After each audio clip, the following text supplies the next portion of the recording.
ചങ്ങായിമാരെ ഞാനുള്ള നിങ്ങൾക്ക് 2 വീഡിയോസ് കാണിച്ചിട്ടാ. ന്യൂസിലൻഡിൽ ജോലി ചെയ്യുന്ന എബിൻ കോലഞ്ചേരി എന്ന പേരുള്ള ഒരു ക്രിസ്ത്യൻ യുവാവ് ചെയ്ത 2 വീഡിയോകൾ. ആ വീഡിയോകളിൽ എബിൻ കോലഞ്ചേരി എന്ന പേരുള്ള ഈ ക്രിസ്ത്യൻ യുവാവ് ഉണ്ടല്ല, ക്രിസംഗികളെ ഉണ്ടല്ല, ക്രിസംഗികളെ കണ്ട വഴി ഓടിക്കുന്നു. സംഭവം എന്താ വെച്ചാല് ന്യൂസിലൻഡിൽ നല്ല ഹലാൽ ഫുഡ് കിട്ടുന്നു. ന്യൂസിലൻഡ് ഉണ്ടല്ല നല്ല ഹലാൽ ഫുഡാണ് കയറ്റേക്കെന്നും പറഞ്ഞ് നമ്മൾ എബിൻ കോലഞ്ചേരി ഉണ്ടല്ല ആദ്യം ഒരു വീഡിയോ ചെയ്തു. ആ വീഡിയോ ചെയ്തതിന് ശേഷം ഉണ്ടല്ല ക്രിസംഗിയിലുണ്ടല്ല ഈ എബിൻ കോലഞ്ചേരിക്കെതിരെ സൈബർ അറ്റാക്ക്, ഒരു 1.5 സൈബർ അറ്റാക്ക്. അതായത് നിനക്കടല ഹലാൽ ഫുഡിനെ കുറിച്ച് ഒരു അന്തും കുന്തും അറിയില്ലെന്നാണ് ഈ ക്രിസംഗിലുണ്ടല്ല ഈ എബിൻ കോലഞ്ചേരിയോട് പറയുന്നത്. എന്തായാലും നമുക്ക് ആദ്യം തന്നെ ന്യൂസിലൻഡിലുണ്ടല്ല നല്ല ഹലാൽ ഫുഡ് കിട്ടുമെന്നും പറഞ്ഞ് എബിൻ കോലഞ്ചേരി ചെയ്ത ആദ്യത്തെ വീഡിയോ കാണാം, അതിനുശേഷം ബാക്കി. നമസ്കാരം. ന്യൂസിലൻഡില് വിൽക്കുന്ന മീറ്റ് എല്ലാം ഹലാലാണ്, അല്ലെങ്കിൽ ഈ മീറ്റ് എല്ലാം ഹലാൽ എന്ന് പറഞ്ഞ് ജനങ്ങളെ പറ്റിക്കുന്നതാണ്. ഇപ്പോൾ എല്ലാ മീറ്റിന്റെ പുറത്തും ഹലാൽ മീറ്റ് എന്ന് എഴുതി വെച്ചിട്ടുണ്ടാവും. ലോകത്തിലെ തന്നെ 4ാം സ്ഥാനമാണ് ന്യൂസിലൻഡിലെ ബീഫ് എക്സ്പോർട്ടിങ്ങിന്. അതുപോലെ തന്നെ ന്യൂസിലൻഡിന് അവർ അവകാശപ്പെടുന്നത് ഇവിടുന്ന് എക്സ്പോർട്ട് ചെയ്യുന്ന 90% മീറ്റും ഹലാലാണ് എന്നാണ്. ഇനി എന്ത് ഹലാൽ എന്താണെന്ന് ആദ്യം പറയാം. ഈ ഹലാൽ എന്താണെന്ന് അറിയുന്നവർക്കും തെറ്റിദ്ധരിക്കപ്പെട്ടവർക്കാണ്. ഹലാൽ എന്ന് പറഞ്ഞാൽ ഒരു ബലാലല്ല. ഹലാൽ എന്ന് പറയുന്നത് ആരും തുപ്പിയതോ അല്ലെങ്കിൽ നമുക്ക് കഴിക്കാൻ പറ്റാത്ത രീതിയിൽ ഉണ്ടാക്കുന്ന ഒരു മുസ്ലിം പ്രോസസ് ഒന്നുമല്ല. അങ്ങനെയൊക്കെ തെറ്റിദ്ധരിക്കുന്നവർക്കാണ് പറയുന്നത്. ഹലാൽ എന്നുള്ളത് അറബിക് വേർഡാണ്. ആക്ച്വലി അവരുടെ മുസ്ലിം ലോ പ്രകാരം ഒരു സാധനത്തിനെ ഭക്ഷണത്തിനെ പ്രോസസ് ചെയ്തെടുക്കുന്നതിന് പറയുന്ന കാര്യമാണ് ഈ ഹലാൽ എന്ന് പറയുന്നത്. അപ്പോൾ ഇനി പച്ചയ്ക്ക് പറഞ്ഞാൽ ഹലാൽ എന്ന് പറഞ്ഞാൽ അറുത്ത് കഴിക്കുക എന്നാണ് പറയുന്നത് കേട്ടോ. അപ്പൊ അറുത്ത് കഴിക്കുക എന്ന് പറഞ്ഞാൽ നമുക്കറിയാം, ഒരു ജീവിയെ നമ്മളെ കൊന്നു തിന്നുമ്പോൾ നമ്മളെ ഒരു കിടാവായിക്കോട്ടെ, ഒരു ആടായിക്കോട്ടെ, നമ്മളിതിനെ കഴുത്തിലറുത്ത് അതിന്റെ ചോര മുഴുവൻ വാർന്നു പോയി അത് മരിച്ചു എന്ന് സ്ഥിരീകരിച്ചതിന് ശേഷം മാത്രമേ നമ്മളതിനെ കട്ട് ചെയ്ത് പീസാക്കാൻ പാടുള്ളൂ. ശരിക്കും ശാസ്ത്രീയപരമായിട്ട് ഡോക്ടേഴ്സ് പറയുന്നുണ്ട്, ഈ രക്തം മുഴുവൻ വാർന്നു പോയില്ലെങ്കിൽ അതിന്റെ രക്തം ആ കട്ട പിടിച്ചിരിക്കും. അത് നമ്മൾ ഭക്ഷിക്കുമ്പോൾ നമ്മുടെ നാളെ കിഡ്നിക്ക് തന്നെ തകരാറുണ്ടാവാൻ സാധ്യതയുണ്ട്. അത് ശരിക്കും ഇസ്ലാമിക് വേർഡിൽ അത് പറയുമ്പോൾ ഇസ്ലാമിക്കിനെ വിട്ടുകളഞ്ഞാലും നമുക്കത് ശരിക്കും അതിന്റെ ഒരു ശാസ്ത്രീയമായ രീതി നമ്മൾ അങ്ങനെ തന്നെ ഇത് കഴിക്കണമെന്നാണ്. അപ്പോൾ നമുക്ക് പല രീതിയിൽ വലിയ വലിയ ഫാക്ടറികൾക്ക് ഇത് നുണ പറയാം. അവർക്ക് ഇലക്ട്രിക് ഷോക്ക് അടുപ്പിച്ച് ഇതിനെ കൊല്ലാം. അല്ലെങ്കിൽ നമുക്ക് പണ്ട് നാട്ടിലൊക്കെ നമ്മൾ മാടിനെ കൊല്ലുന്നുണ്ട്, അതിന് കെട്ടിയിട്ടിട്ട് തലക്കടിച്ച് കൊല്ലാം. ഇപ്പം പന്നീനെയൊക്കെ അങ്ങനെ കൊല്ലുന്നത് അത് ശരിക്കും ഒരു ശാസ്ത്രീയമായ രീതിയല്ല. നമ്മൾ ആ മീറ്റ് കഴിക്കുമ്പോൾ നമുക്ക് കിഡ്നിയിലെ ഡാമേജ് വരെ സംഭവിക്കാം ഭാവിയിൽ. അപ്പോൾ ന്യൂസിലൻഡിലെ കാര്യം പറയുമ്പോൾ 90% ഹലാൽ മീറ്റ് ആണോ എന്നുള്ളതിന് സംശയം പലർക്കും ഉണ്ടാവും. കാരണം നമുക്ക് 90% ഇവർക്ക് വലിയ ഫാക്ടറിയിൽ പ്രോസസ് ചെയ്യുന്നതാണ് ഇതിന്റെയൊക്കെ ആവശ്യമുണ്ടോ. ശരിക്കും ഞാൻ ആദ്യം താമസിച്ച സ്ഥലത്തെ കുറച്ച് ഫിജി ഇന്ത്യൻസിന്റെ നൈബേഴ്സ് ആയിട്ടുണ്ടായിരുന്നു. അപ്പൊ അവർ ഫിജിയിലെ മുസ്ലിംസ് ആണ്, ഇന്ത്യൻ വന്ന ഫിജിക്കാരാണ്, ഹൈദരാബാദ് ഗുജറാത്തിൽ നിന്നൊക്കെ വന്നവരാണ്. അപ്പൊ അവരെന്നോട് പറഞ്ഞതെന്ന് വെച്ച് കഴിഞ്ഞാൽ അവരൊക്കെ ഇവിടെ വന്നത് ഈ ഒരു കമ്പനികളിലേക്ക് വിസയ്ക്ക് വന്നത് ഈ ഹലാൽ മീറ്റ് പ്രോസസ് ചെയ്യാൻ വേണ്ടിയിട്ട്. അതായത് ഈ ഹലാൽ മീറ്റ് മുസ്ലിം പ്രകാരം ഉണ്ടാക്കുമ്പോൾ അവരതിന് കുറച്ച് വെള്ളം കൊടുത്ത് അവരൊരു ബിസ്മി ചൊല്ലി അതിനെ ഇറക്കും. ആ ഒരു പ്രോസസ്സിംഗ് ചെയ്യാൻ വേണ്ടിയിട്ടാണ് അവർ ഈ കമ്പനി അവരെ കൂടെ കൊണ്ടുവന്നിരിക്കുന്നത്. അപ്പോൾ അതൊരു നുണയല്ല.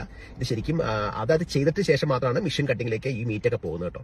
അപ്പൊ ന്യൂസിലൻഡിലെ ഹലാൽ മീറ്റ് എന്ന് പറഞ്ഞാൽ നമുക്ക് ഏത് രാജ്യത്ത് ന്യൂസിലൻഡ് ബീഫോ മട്ടണോ കിട്ടുകയാണെങ്കിൽ നിങ്ങൾക്ക് ധൈര്യത്തോടെ കഴിക്കാം. ഇതെല്ലാം ഹലാൽ തന്നെയാണ്. കേട്ടല്ല, ഈ ഒരു സംഭവം മാത്രമാണ് എബിൻ കോലഞ്ചേരി എന്ന ക്രിസ്ത്യൻ യുവാവുണ്ടല്ല ഈ വീഡിയോ പറഞ്ഞിട്ടുള്ളത്. മൂപ്പർ ഈ സംഭവം ഇങ്ങനെ ആധികാരികമായിട്ട് പറയാൻ കാരണം മൂപ്പർ കുറെ കാലമായിട്ടുണ്ടല്ല ന്യൂസിലൻഡിലാണ് ജോലി ചെയ്യുന്നത്, അവിടെയാണ് ജീവിക്കുന്നത്. പക്ഷെ എന്താ ചെയ്യാ, കേരളത്തിലും ഇസ്രായേലിലും അതുപോലെ കുറെ കുണ്ടുകളുണ്ടല്ല, ആ കുണ്ടുകളിലൊക്കെ ഇരിക്കുന്ന ക്രിസംഗിയൊക്കെ ഉണ്ടല്ല ഈ സംഭവം ഈ വീഡിയോ അങ്ങ് പിടിച്ചിട്ടില്ല. ഈ ഒരു സംഭവത്തിന്റെ പേരിലാണ് ഈ പാവത്തിനേറെ ക്രിസംഗിലുണ്ടല്ല ഭയങ്കരമായ സൈബർ അറ്റാക്ക് അങ്ങ് നടത്തിയത്. പക്ഷെ എന്താ പറയാ, നമ്മൾ എബിൻ കോലഞ്ചേരി ഉണ്ടല്ല അടുത്ത് ചെയ്ത വീഡിയോ, മോനെ എമ്മാതിരി വീഡിയോ. ആ വീഡിയോയിലുണ്ടല്ല ക്രിസ്ത്യാനിയായ എബിൻ കോലഞ്ചേരി ഉണ്ടല്ല ക്രിസംഗികളെ കണ്ട വഴി ഓടിക്കുന്നുണ്ട്, നാണം കെടുത്തി ഓടിക്കുന്നുണ്ട്. നമുക്ക് ആ വീഡിയോ, ആ മനോഹരമായ വീഡിയോ ഒന്ന് കണ്ടിട്ട് വന്നാലോ. നമസ്കാരം. ഈ ഹലാൽ എന്ന് പറയുമ്പോഴേ ഹാലിളകുന്ന ചില ആളുകളുടെ കാര്യങ്ങളെ കഴിഞ്ഞ ദിവസം ഞാനൊരു വീഡിയോ ഇട്ടു. അതായത് ന്യൂസിലൻഡിൽ നിന്ന് എക്സ്പോർട്ട് ചെയ്യുന്ന മീറ്റ്, അതായത് ഹലാൽ എന്ന് പറഞ്ഞ് എക്സ്പോർട്ട് ചെയ്യുന്ന മീറ്റ് അത് കംപ്ലീറ്റ്ലി ഹലാൽ തന്നെയാണ്. അതിന് കാരണം ന്യൂസിലൻഡിലെ ഒരു മീറ്റ് പ്രോസസിംഗ് പരിപാടിയും ഇവർ പറ്റിക്കുന്നില്ല. അല്ലാത്ത മീറ്റ് അവർക്ക് ഉണ്ടാക്കുന്നുണ്ട്, അല്ലാത്തതും ഹലാൽ അല്ലാതെയും അവർ എക്സ്പോർട്ട് ചെയ്യുന്നുണ്ട്. അതൊക്കെ കേട്ടോട് കൂട്ടിയിട്ട് പലർക്കും ഹാലിളകാൻ തുടങ്ങി. ഹലാലെന്ന് മാത്രമേ, വേറെ ഒരു വർഗീയത ഒന്നും ഇല്ല അതിൽ. അല്ലെങ്കിൽ ഹലാൽ എന്ന് മാത്രമേ ഞാൻ പറഞ്ഞിട്ടുള്ളൂ. ഹലാൽ എന്ന് കേൾക്കുമ്പോഴേക്കും ആളുകൾക്ക് ഹാലിളകുന്നു. സംഭവം ഹലാലിന്റെ അർത്ഥം എന്നെ പഠിപ്പിക്കാൻ വരുന്നു. എന്തൊക്കെ രീതിയിലാണ് എന്നെ അർത്ഥം പഠിപ്പിക്കുന്നത്. ഗൂഗിളിൽ സെർച്ച് ചെയ്യുന്നു, എന്റെ വീഡിയോയുടെ താഴെ കമന്റ് അടിക്കുന്നു. അങ്ങനെയാണ് ഇങ്ങനെയാണ് ഹലാലിന്റെ എന്ന് വെച്ചാൽ അതാണ് അർത്ഥം. ഞാനൊന്നും പറഞ്ഞില്ല. ഈ മീറ്റ് എന്ന് പറയുന്നതിന്റെ ഹലാല്, അതായത് ഒരു ഭക്ഷണം മീറ്റ് കഴിക്കുമ്പോൾ അതിന് അനുവദനീയമായ ഒരു മൃഗത്തെ അറുത്ത് കഴിക്കുക എന്നുള്ളതാണ് ഹലാൽ എന്ന് പറയുന്നത് മാത്രമേ ഞാൻ പറഞ്ഞുള്ളൂ. അപ്പൊ ആ വീഡിയോയില് മീറ്റിനെ കുറിച്ച് പറഞ്ഞപ്പോൾ ഇതുകൂടി ഞാൻ പറഞ്ഞോടെ ആളുകൾ ഇങ്ങോട്ട് ഹാലിലേക്ക് വരാൻ തുടങ്ങി. അതൊരു സങ്കടപരമായ അവസ്ഥ എന്താണെന്ന് വെച്ചാൽ, അപ്പൊ നിങ്ങൾ വിചാരിക്കുന്നുണ്ടാവും സംഘികളാണ് ഇതൊക്കെ വന്നത്. ഹലാൽ കേൾക്കുമ്പോൾ അങ്ങനെ കേട്ടോ, ഒരു സംഘിയും വന്നിട്ടില്ല. ഈ വന്നത് 99% നമ്മുടെ ക്രിസംഗികളാണ്. ഞാനൊരു മറ്റു മതസ്ഥരെയൊന്നും അതിൽ കണ്ടിട്ടില്ല. ഈ ക്രിസംഗികളെയാണ് കംപ്ലീറ്റ് ആയിട്ട് വരുന്നത്. അപ്പൊ ഇവർ എന്നെ പഠിപ്പിക്കാറായി. ഞാൻ സുഡാപ്പിയാവുന്നു. ഞാൻ പറഞ്ഞെന്തോ ഹലാൽ എന്ന് പറഞ്ഞാൽ അതാണ്. ഒരു ഓസ്ട്രേലിയയിലൊരു ചേച്ചി, ആ ചേച്ചി പറയാണ് മുസ്ലിങ്ങൾ ഇഞ്ചക്ട് ചെയ്യുന്ന സാധനമാണ് ഹലാല്, അത് ജനങ്ങളിലേക്ക് ഇഞ്ചക്ട് ചെയ്ത് വിഷമാണെന്നൊക്കെ പറയുന്നത്. ഞാൻ ആ ചേച്ചിയുടെ പ്രൊഫൈലിൽ പോയി നോക്കുമ്പോൾ നല്ല രീതിയിലുള്ള കുടുംബത്തില് ഭാര്യയും ഭർത്താവും മക്കളും കൊച്ചുമക്കളൊക്കെ ആയ ഒരു ചേച്ചി. എത്ര പ്രായമായി? ഞാൻ കമന്റ് അടിച്ചു, ഒന്ന് നന്നായിക്കൂടെ? ഇങ്ങനെയൊക്കെയാണോ മനുഷ്യന്മാർ പെരുമാറുന്നത്? ഇത്രയും പ്രായമൊക്കെ ആയില്ലേ? ചെറുപ്പക്കാർ പറഞ്ഞാൽ പോട്ടെ, അവർക്കൊരു ആവേശത്തിന് പറഞ്ഞായിരിക്കും. എന്തായാലും ഹലാല് കണ്ട് ഹാലിളകുന്നവർക്ക് ഞാൻ രണ്ടു കാര്യം കൂടി പറഞ്ഞുതരാം. അതുകൂടി കണ്ടിട്ട് നിങ്ങളങ്ങ് ഹാലളയുകയോ. അതായത് പച്ചയ്ക്ക് പറഞ്ഞാലേ മൂത്രം ഒഴിച്ചാൽ കഴുകണം എന്നുള്ളത് ആരെങ്കിലും നമുക്ക് പറഞ്ഞു തന്നിട്ടുണ്ടോ? നമ്മളത് ചെയ്യാറുണ്ടോ? പക്ഷേ നിങ്ങൾ ഈ പറയുന്ന തീവ്രവാദം പഠിപ്പിക്കുമെന്ന് പറയുന്ന മദ്രസകളിൽ ഇവർ പഠിപ്പിക്കുന്നത് ഇരുന്ന് മൂത്രം ഒഴിക്കണം, ഈ മൂത്രം ഒഴിച്ചാൽ കഴുകണം, കാരണം മനുഷ്യ വിസർജ്യമാണ്, ഇത് ഹറാമാണെന്നാണ് പഠിപ്പിച്ചിട്ടുള്ളത്. അപ്പൊ ഈ മനുഷ്യ വിസർജ്യം നമ്മുടെ ശരീരത്തിലാവുന്നത് ഹറാമാണല്ലോ. നിങ്ങൾ അപ്പിട്ട കഴുകാറില്ലേ? അതുപോലെ മൂത്രം ഒഴിച്ചാൽ നമ്മൾ കഴുകാൻ, അത് മതത്തെ അങ്ങ് മാറ്റി നിർത്തും നിങ്ങൾ. അത് നിങ്ങൾ ചിന്തിക്കുക. നമുക്ക് ശരിക്കും ആരോഗ്യത്തിന് നല്ലതല്ലേ? അവിടെ ബാക്ടീരിയ ഇൻഫെക്ഷൻ വരില്ല, അവിടെ ഫംഗസ് ഒന്നും വരില്ല. ശരിക്കും അത് കഴുകി വൃത്തിയാക്കണമല്ലേ നല്ലത്? ഈ മനുഷ്യ വിസർജ്യം നമ്മുടെ ശരീരത്തിലായാൽ വരുന്ന സ്മെല്ലൊക്കെ എന്തായിരിക്കും? അപ്പൊ അതവർ പഠിപ്പിക്കുന്നതല്ലേ? അത് കണ്ടിട്ട് അത് ആരും ചെയ്യാറുണ്ടോ ഇല്ലയോ? അത് മാറ്റി നിർത്ത്. സർക്കംസിഷൻ എന്നൊരു സാധനമുണ്ട്. അതായത് സുന്നത്ത് കല്യാണം എന്ന് മുസ്ലിംസ് പറയും. അതായത് ഒരു മുസ്ലിം ആവണമെങ്കിൽ സുന്നത്ത് കല്യാണം കഴിക്കണം. എല്ലാ മുസ്ലിങ്ങളും സുന്നത്ത് കഴിക്കുന്നവരുണ്ട്. അപ്പൊ ഈ പറയുന്ന ഹാലെടുക്കുന്നവരുടെ ഭാഷയിൽ അതിന് ചെത്തിക്കളയാന്ന് പറയാം. അതായത് സർക്കംസിഷൻ നമ്മുടെ ശരീരത്തിലെ നമ്മുടെ ചില കുട്ടികൾക്കും ചില ആളുകൾക്ക് ചെയ്യുന്ന ഡോക്ടർമാർ റെഫർ ചെയ്യും. അപ്പൊ നിങ്ങൾ പറയൂ, എന്തുകൊണ്ടാണ് ഡോക്ടർമാർ റെഫർ ചെയ്യുന്നത്? അതിൽ നിങ്ങൾ മതത്തെ മാറ്റി, മുസ്ലിം മതത്തെ മാറ്റി നിർത്ത്. അപ്പോൾ നിങ്ങൾ സർക്കംസിഷൻ ചെയ്യാതിരിക്കുമോ? സർക്കംസിഷൻ ചെയ്താൽ ഞങ്ങൾ മുസ്ലിം ആവും, മുസ്ലിങ്ങളുടെ സുന്നത്താണ്, ഇത് ഞങ്ങൾ ചെയ്യില്ല എന്നൊക്കെ നിങ്ങൾ പറയുമോ? സർക്കംസിഷൻ എന്ന് പറയുന്നത് ഒരു ബാക്ടീരിയ ഇൻഫെക്ഷൻ ഒന്നും വരാതിരിക്കാൻ വേണ്ടി ശരിക്കും ആരോഗ്യപരമായി നല്ല കാര്യമാണ്. ചില ആളുകൾക്ക് അതിൽ ഇൻഫെക്ഷൻ വരുമ്പോൾ ഡോക്ടേഴ്സ് തന്നെ റെഫർ ചെയ്യാതെ സർക്കംസിഷൻ ചെയ്യണം. അത് പെനീസിന്റെ അറ്റം കുറിച്ച് കളഞ്ഞാൽ അതിന് ഏറ്റവും നല്ല കാര്യം, പല പല ഉപയോഗങ്ങൾ അതിലുണ്ട്. അപ്പോൾ ഈ സംഭവം നിങ്ങൾ ചെയ്യില്ല എന്ന് നിങ്ങൾ പറയൂ. ഇവരെ മതപരമായി പല കാര്യങ്ങളും ഹറാമാണെന്ന് പറയുന്ന ഇവരെ, അത് മതത്തെ നമ്മൾ കൂട്ടണ്ട. നമ്മൾ വിചാരിക്കേണ്ട ഇത്ര മതം പറഞ്ഞാൽ മതി. പല ആരോഗ്യപരമായി നല്ല കാര്യങ്ങളും അവരുടെ മതത്തിൽ പറഞ്ഞിട്ടുണ്ട്. അവരുടെ എല്ലാ മതത്തിലും ഇത് പറഞ്ഞിട്ടുണ്ട്, പല കാര്യങ്ങളും പറഞ്ഞിട്ടുണ്ട്. അപ്പോൾ മദ്യം ഹറാമാണ്. എന്താണ് മദ്യം? മദ്യം വിഷമാണ് ഉണ്ണി എന്ന് പറയുമ്പോൾ മദ്യം ശരിക്കും വിഷം തന്നെയല്ലേ? നമ്മുടെ ശരീരത്തെ നശിപ്പിക്കുന്ന ഒരു സാധനമാണ് പുകയിലും മദ്യമൊക്കെ. ഇതെല്ലാവരും ഉപയോഗിക്കുക. എന്ന് വെച്ചാൽ മുസ്ലിങ്ങൾ ആരും മദ്യം ഉപയോഗിക്കാത്തവരല്ല, അവർ ഉപയോഗിക്കുന്നവരുണ്ട്. തീവ്രവാദികൾ മുസ്ലിങ്ങളുണ്ട് ബ്രോ. എല്ലാവർക്കും എല്ലാത്തിനും തീവ്രവാദമുണ്ട്.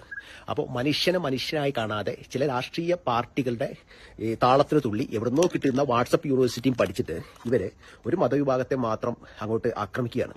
ഇനി എന്റെ ക്രിസ്ത്യൻ സുഹൃത്തുക്കളോട് എനിക്ക് പറയാനുള്ളത്, ഈ 2.25% വരുന്ന നമ്മളെ ക്രിസ്ത്യാനികളെ, ഇന്ത്യയിലെ കാര്യമായിട്ട് പറഞ്ഞത്, 14% വരുന്ന മുസ്ലിങ്ങൾ, ഈ 2.25% വരുന്ന നമ്മൾ ക്രിസ്ത്യാനികൾക്ക് ഒരു മല പോലെ തടയാണ്.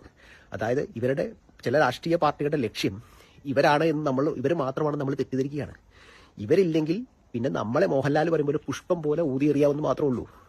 അപ്പൊ ഈ 14% വരുന്ന ആളുകളുടെ ഒരു തടയാണ് ഈ 2.25% വരുന്ന ഞാനടക്കമുള്ള ക്രിസ്ത്യാനികൾക്ക് കേട്ടോ. അപ്പോ പറയാനുള്ളത്, ചില രാഷ്ട്രീയ പാർട്ടികൾ, ഇതൊന്നും വിലപ്പോവില്ല എന്നുള്ള സത്യം നമുക്കറിയാം, ചില രാഷ്ട്രീയ പാർട്ടികളുടെ ഈ രാഷ്ട്രീയ ബിസിനസ്സിന് വേണ്ടിയിട്ട് എവിടെയോ കണ്ട വാട്സപ്പ് യൂണിവേഴ്സിറ്റിയിലെ വിവരവും പറഞ്ഞിട്ട് ഈ നമ്മുടെ സഹോദരന്മാരായ പല ആളുകളെയും, അതിപ്പോ ഒരു മതവും പറഞ്ഞിട്ടില്ല, എല്ലാവർക്കും ആണല്ലേ, ഒരു മതം, ഏതെങ്കിലും ഒരു മതം പറഞ്ഞിട്ടുണ്ടോ? ക്രിസ്ത്യാനിയെ പറഞ്ഞിട്ടുണ്ടോ? ബൈബിളിൽ പറഞ്ഞിട്ടുണ്ടോ? ഖുറാനിൽ പറഞ്ഞിട്ടുണ്ടോ? ഗീതയിൽ പറഞ്ഞിട്ടുണ്ടോ ഏതെങ്കിലും മതത്തെ ഉപദ്രവിക്കാൻ? പിന്നെ ഇത് എവിടുന്നാണ് ഈ വരുന്നത്? ഈ വർഗീയത വരുന്നതും ഈ രാഷ്ട്രീയ ലക്ഷ്യങ്ങൾക്ക് വേണ്ടിയിട്ടാണ്. അതിന് തുള്ളാൻ കുറെ മണ്ടന്മാരും. അപ്പോൾ എന്റെ ക്രിസ്ത്യൻ സുഹൃത്തുക്കളെ ഓർത്തോളൂ, ഇന്ന് അവരാണെങ്കിൽ നാളെ നിങ്ങളാണ്. യാ മോനെ, ഇതിലും വലിയ മറുപടി ഉണ്ടല്ല ക്രിസംഖികളെ നിങ്ങൾ കണ്ടില്ല, സ്വപ്നത്തിൽ പോലും കിട്ടൂല. ഈ മറുപടി കേട്ടിട്ടുണ്ടല്ല, ക്രിസംഖ്യക്കും വയറ് നിറഞ്ഞാണും സംഖ്യകളിലെ കുറച്ച് സംഖ്യക്കും നല്ലോണം വയറ് നിറഞ്ഞാണും. ഞാൻ എന്റെ പല വീഡിയോകളിലും പറഞ്ഞിട്ടുണ്ട്, സംഖ്യകളെക്കാളും പേടിക്കേണ്ടത് ഈ ക്രിസംഖികളിലെ ഈ കാസ ക്രിസംഖികളെയാണ്. കാരണം ഈ ക്രിസംഖികളിൽ ഈ വിവരവും ബോധില്ലാത്ത ക്രിസംഖികളെ വിചാരമില്ല, ഇവരുണ്ടല്ല ഭയങ്കരമായ സേഫ് ആണെന്നാണ്. പക്ഷെ ഈ പൊട്ടന്മാർക്ക് അറിയില്ലല്ലോ, സംഖ്യക്ക് അവസരം കിട്ടിയാല് ആദ്യം അടി കൊടുക്കുന്നത് ഈ ക്രിസംഖ്യക്കാണെന്ന് ഇതുവരെ ക്രിസംഖ്യ മണ്ടന്മാർക്ക് മനസ്സിലായില്ല. പക്ഷെ അതൊക്കെ കൃത്യമായിട്ട് മനസ്സിലാക്കുന്ന എബിൻ കോലഞ്ചേരിയെ പോലുള്ള നല്ല ക്രിസ്ത്യാനികൾ ഉണ്ട് എന്നുള്ളതാണ് ആകെ ഒരു സമാധാനം. അപ്പൊ ഹലാൽ ഫുഡിനെ കുറിച്ച് ബോധവും വിവരമില്ലാത്ത എല്ലാ സംഖ്യക്കും ക്രിസംഖ്യക്കും അതൊക്കെ കൃത്യമായി വിവരിച്ചു കൊടുത്ത എബിൻ കോലഞ്ചേരിക്കും എന്നെ ഇഷ്ടപ്പെടുന്ന എല്ലാവർക്കും എന്റെ ഒരു നല്ല സുലാൻ.